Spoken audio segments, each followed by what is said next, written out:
Welcome back. आप देख रहे हैं प्रॉपर्टी प्लस और अब प्रॉपर्टी प्लस में बात करते हैं अगली खबर की।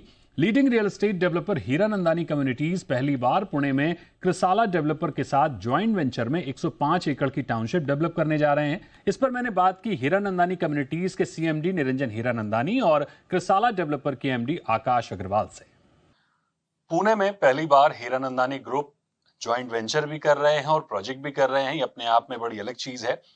रियल एस्टेट में मुंबई में हीरानंदानी ने किस तरह से पवई को बदला, किस तरह से थाने को बदला, किस तरह से और भी लोकेशंस को, पनवेल जैसी लोकेशंस को भी डेवलप किया, ये नजीर है। और उसके बाद ये उम्मीद की जा सकती है कि पुणे में भी एक शानदार प्रोजेक्ट आने वाला है।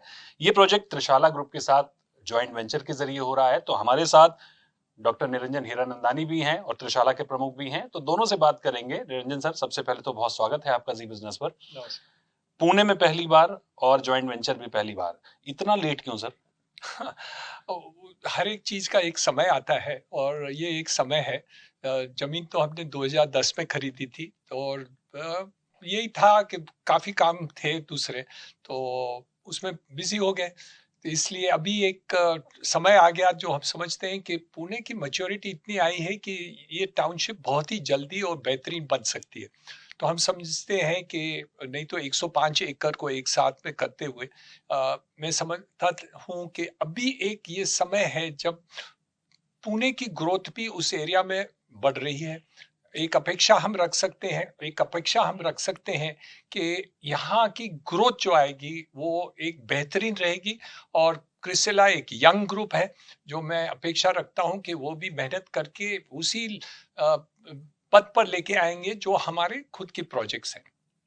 आपसे समझना चाहेंगे सर कि ये 105 एकड़ का प्रोजेक्ट है, आप फर्स्ट फेज अभी लॉन्च कर रहे हैं, कितने समय में पूरा करेंगे? पूरा प्रोजेक्ट की मिक्स्ड यूज प्रोजेक्ट होगा या स्पेसिफिक आप प्लॉट या हाई राइज बनाएंगे?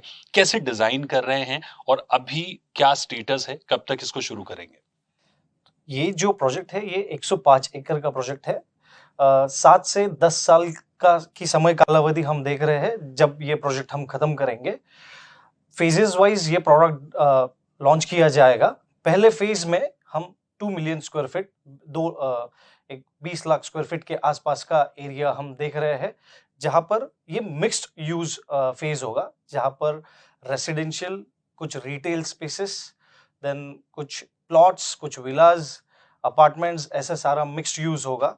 पूरी टाउनशिप जो है ये भी पूरी मिक्स्ड डेवलपमेंट में है, जहां पर हॉस्पिटल्स, कॉलेजेस, स्कूल्स, देन शहर के इससे डाटा सेंटर भी हम लोग प्लान कर रहे हैं। तो ये सारा जितना का जितना है ये सारा मिक्स्ड यूज होगा।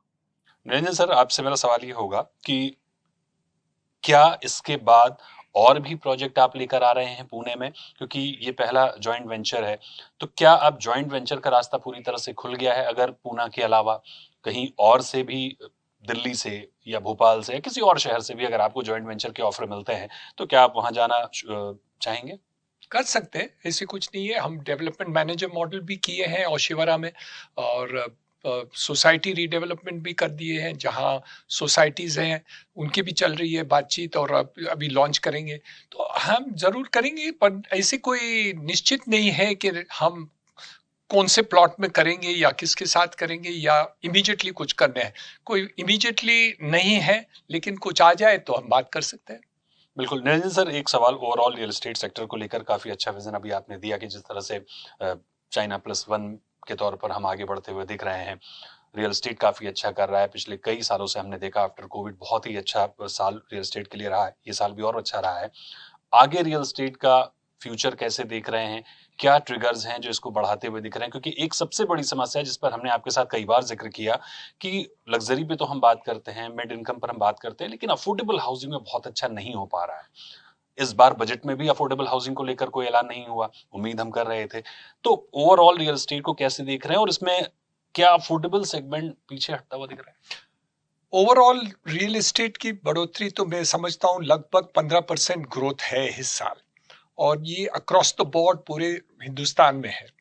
ज़्यादातर मेट्रो टाउन्स और टियर 2 तक तो बहुत ही ज़्यादा ही है, लेकिन अफोर्डेबल हाउसिंग में 2024 में कुछ कम हो गई थी।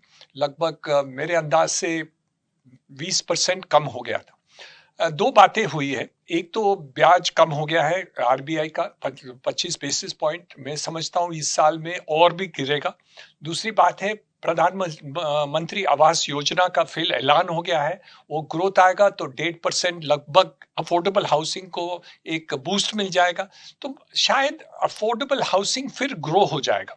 लेकिन मिड इनकम हाउसिंग और लग्जरी हाउसिंग की ग्रोथ की कोई सीमा नहीं लग रही है। आज बहुत ही डिमांड है और आज भी उसकी बढ़ोतरी दिख रही है, और अपेक्षा इतना ही है कि ये ग्रोथ अलावा ये ग्रोथ में ही 15% अचीव करेंगे, और समझे अफोर्डेबल हाउसिंग बढ़ गया तो ये ग्रोथ स्टोरी और 17% तक जा सकता। एक अंतिम सवाल आपसे, कृषाला और हीरानंदानी का जॉइंट वेंचर है, कितना शेयर किस कंपनी का है? दूसरी चीज की कितना इन्वेस्टमेंट आप पहले कर रहे हैं, आगे क्या पेमेंट प्लान क्या है, ओवरऑल इन्वेस्टमेंट प्लान? सो ये जॉइंट वेंचर जो है ये दोनों पार्टी का 50-50% का शेयर होल्डिंग है। यहाँ पे हम फेज 1 जो लॉन्च कर रहे हैं, जहाँ पर हमने आपको बताया कि जहाँ पे 2 million square feet of area launch होने वाला है, वहाँ पे हम रेवेन्यू जनरेशन जो है वो अप्रॉक्स 2100 करोड़ के आसपास का देख रहे हैं। और यहाँ पे जो लागत हम दोनों कंपनी की लगने वाली है, कंस्ट्रक्शन प्लस लैंड पकड़ के हम 500 करोड़ के आसपास का इसके अंदर इन्वेस्टमेंट देख रहे हैं। 500 करोड़ फर्स्ट फेज में, फेज 1 में। ओवरऑल हमारे हिसाब से 7 से 8 हजार करोड़ का रेवेन्यू होगा, जहां पे 1800 से 2000 करोड़ की इन्वेस्टमेंट होगी। Thank you sir, thank you so much हमसे बात करने के लिए। Thank you, thanks a lot. तो आज प्रॉपर्टी प्लस में फिलहाल इतना ही। वक्त है एक छोटे से ब्रेक का। ब्रेक के बाद भी खबरें लगातार जारी हैं। आप बने रहिए जी बिजनेस पर। नमस्कार।